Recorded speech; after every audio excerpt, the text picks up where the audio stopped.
ভোরের অন্ধকার থাকতেই এলাকায় প্যারাশুট ছিঁড়ে পড়ে থাকে এক অজানা যন্ত্র, যাকে ঘিরে ব্যাপক চাঞ্চল্য ছড়ায় শান্তিপুর পুরসভার 23 নম্বর ওয়ার্ডে রাধাকৃষ্ণপল্লী এলাকায়। স্থানীয় সূত্রে খবর, রাস্তার উপর এক অচেনা যন্ত্র পড়ে থাকতে দেখেন এলাকাবাসী। যন্ত্রটিতে আলো জ্বলছিল, পাশে পড়েছিল ছেঁড়া ফাটা প্যারাশুট। স্বাভাবিকভাবেই এলাকায় আতঙ্ক ছড়ায়। থেকে উঠে এটা দেখেছি, পুলিশকে খবর দেওয়া হয়েছে, ওনারা বলছে আসছে।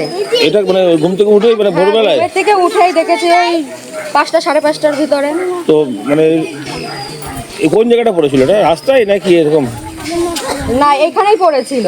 আচ্ছা, রাত্রিবেলা কিছু মানে না না, কিছু রাত্রিবেলা দেখেনি? কিছু কোনো কি মনে করছেন এটা কি হতে পারে?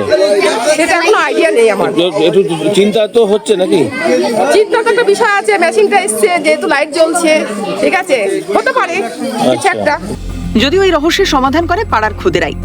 ইন্টারনেট ব্যবহার করে তারা জানায় এটি আসলে একটি আবহাওয়া মাপার যন্ত্র। সাধারণত আবহাওয়া পর্যবেক্ষণের জন্য এই ধরনের যন্ত্র ব্যবহার হয় এবং কাজ শেষ হলে সেগুলি পরিত্যক্ত অবস্থায় পড়ে থাকে রাস্তায়। ফলে এই যন্ত্র থেকে কোনো বিপদের সম্ভাবনা নেই বলেই এলাকাবাসীকে আশ্বস্ত করে খুদেরা।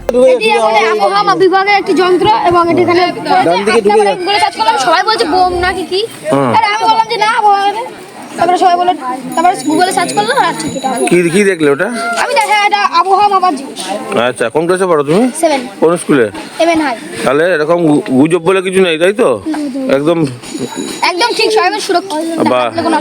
খবর পেয়ে শান্তিপুর থানার পুলিশ ঘটনাস্থলে পৌঁছয় এবং যন্ত্রটি উদ্ধার করে। একই সঙ্গে যন্ত্রটি ঠিক কি তা জানার জন্য পুলিশ ও স্থানীয়রা বিজ্ঞান মঞ্চের সদস্যদের সঙ্গেও যোগাযোগ করে। প্রসঙ্গত, সাত সকালে অজানা যন্ত্র ঘিরে ব্যাপক কৌতূহল এবং চাঞ্চল্য দেখা যায় গোটা এলাকা জুড়ে।